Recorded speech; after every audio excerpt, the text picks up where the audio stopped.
Hello किसान भाइयों, कैसे हैं आप। हम उम्मीद करते हैं आप अच्छे होंगे। तो किसान भाइयों, आज की वीडियो में हम बात करेंगे आलू की फसल में अर्ली ब्लाइट को कैसे रोकें, यानी पछेती झुलसा को आने से कैसे रोकें। और किसान भाइयों, यदि आपकी फसल में ये रोग फैल चुका है तो उसके लिए कंट्रोल कैसे करें, कौन सी दवाई इसके इस्तेमाल करें किसान भाइयों। और किसान भाइयों, क्या क्या सावधानी हमें बरतनी चाहिए जिससे हमारे आलू की फसल में ये रोग ना आ सके किसान भाइयों। और किसान भाइयों, ऐसी दो टेक्निकल सस्ती दवाओं के बारे में हम बात करेंगे जो आपकी फसल में 100% कंट्रोल कर देगा इस अर्ली ब्लाइट रोग को। यदि किसान भाइयों पछेती झुलसा की हम पहचान की बात करें तो इसके लिए किसान भाइयों, आपके जो आलू के ऊपरी सतह होती है उसमें पत्ते काले पड़ जाते हैं, धब्बे पड़ जाते हैं और भूरे गहरे रंग के हो जाते हैं किसान भाइयों। जब इसका प्रकोप फैलता है तो किसान भाइयों कभी कभी कहीं कहीं पे दिखाई देते हैं। फिर उसके बाद में 2 से 3 दिन के बाद में पूरी फसल के अंदर अपना कंट्रोल कर लेता है, यानी अपनी फसल के अंदर पूरा तरीके से फैल जाता है। इससे हमारी फसल 60 से 70% नष्ट हो जाती है किसान भाइयों। तो किसान भाइयों, आपसे एक विशिष्ट रिक्वेस्ट है कि आप समय समय पर अपनी आलू की फसल की देखभाल करते रहें, जिससे आपकी फसल आलू की ख़राब ना हो सके किसान भाइयों, अब हम बात कर लेते हैं कि इसको कंट्रोल कैसे किया जाए। सबसे पहले किसान भाइयों, हम बात कर लेते हैं कि यदि आपकी फसल साफ और स्वास्थ्य से विकास कर रही है यानी चल रही है तो उसमें ये रोग फैलने से कैसे रोके किसान भाइयों। इसको पहले ही आपको इस दवा का कंट्रोल यानी इस दवा का स्प्रे लगाना होगा, जिससे पछेती झुलसा यानी अर्ली ब्लाइट आपकी फसल में फैल ना सके।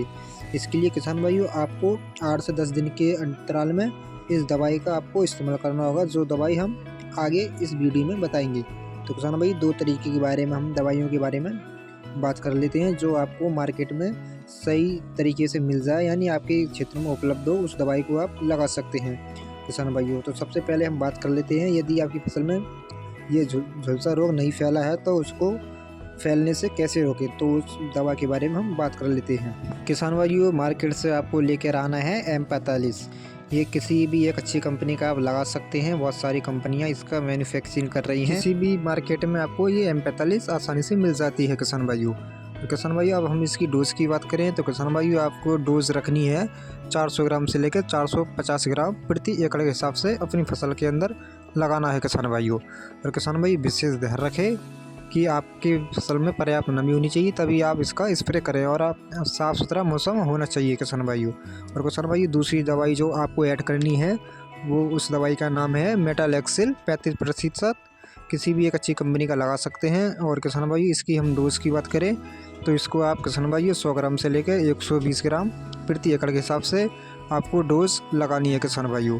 और किसान भाइयों, पानी की मात्रा 130 लीटर से लेकर 160 लीटर प्रति एकड़ के हिसाब से अपनी फसल के अंदर स्प्रे लगवाएं। और किसान भाइयों, इन दोनों टेक्निकों को आप ऐड कर सकते हैं और किसी भी अच्छी मार्केट में मिल जाएगा। और किसान भाइयों, यदि आपके क्षेत्र में ये नहीं मिलता है तो आप दूसरा टेक्निकल लगा सकते हैं। दूसरे टेक्निकल का नाम है रेडोमिल गोल्ड, नाम से दवाई आती है किसान भाई मार्केट में। इसके अंदर भी ये दोनों टेक्निकल उपलब्ध होते हैं, मैनकोजे प्लस मेटालेक्सिल 35% इसके अंदर किसान भाइयों ऐड होता है किसान भाइयों। उसके स्थान पे आप इसको लगा सकते हैं, ये भी एक फंगीसाइड है। और किसान भाइयों, आपको दूसरी दवाई इसके अंदर ऐड करनी है स्टेप्रामाइसिन, जो 6 ग्राम प्रति ग्राम के हिसाब से एक पाउच आता है, उसको आप लगाइए। और किसान भाइयों, 1 एकड़ में आपको पाउच लगाने हैं, 3 पाउच अपनी 1 एकड़ की फसल में लगाना है किसान भाइयों। इससे आपकी फसल में इस प्रकार का रोग नहीं फैलेगा, झुलसा नहीं फैलेगा। अब किसान भाइयों, हम बात कर लेते हैं, यदि आपकी फसल में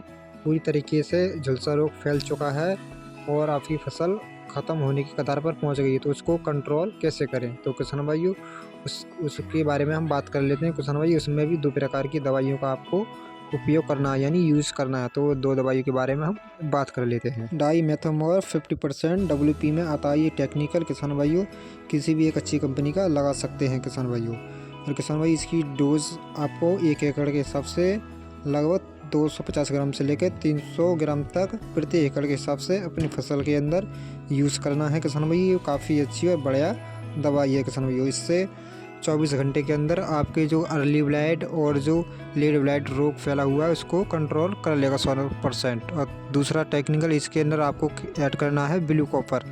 इसका टेक्निकल की हम बात करें तो इसमें कॉपर ऑक्सीक्लोराइड 50% WP में आता है किसान भाई। किसी भी एक अच्छी कंपनी की आप इस दवा को ला सकते हैं और अपनी आलू की फसल में इस्तेमाल कर सकते हैं किसान भाई। इसकी आप डोज मात्रा की हम बात करें 450 ग्राम से लेकर 500 ग्राम प्रति एकड़ के हिसाब से कॉपर ऑक्सीक्लोराइड का आपको इस्तेमाल करना है किसान भाइयों। इससे आपकी 24 घंटे में फसल पूरी तरीके से कंट्रोल हो जाएगी। और किसान भाइयों इस बात का विशेष ध्यान रखें, आपकी फसल में पर्याप्त नमी होनी चाहिए और आपका साफ़ सुथरा मौसम और खुला हुआ मौसम होना चाहिए। और किसान भाई दोपहर के टाइम आपको स्प्रे लगवाना है किसान भाइयों। इससे आपकी जो दवाई स्प्रे करवाई है वो जल्दी सूख जाए, यानी हमारे पौधे जल्दी अवशोषित कर ले इसको और हमारा 100% रिजल्ट देखने को मिले। तो किसान भाइयों आप इन दोनों टेक्निकों को लगा सकते हैं। और किसान भाई यदि आपकी फसल में नहीं फैला है, फैलने की आपको अभाव दिख रहे हैं, तो जो हमने पहले जो टेक्निकल बताए हैं उन टेक्निकलों को आप इस्तेमाल कर सकते हैं। तो किसान भाइयों आपको हमारी जानकारी सही और सटीक लगी हो तो हमारे चैनल को सब्सक्राइब कर लें और अन्य किसानों तक हमारी वीडियो को शेयर करें।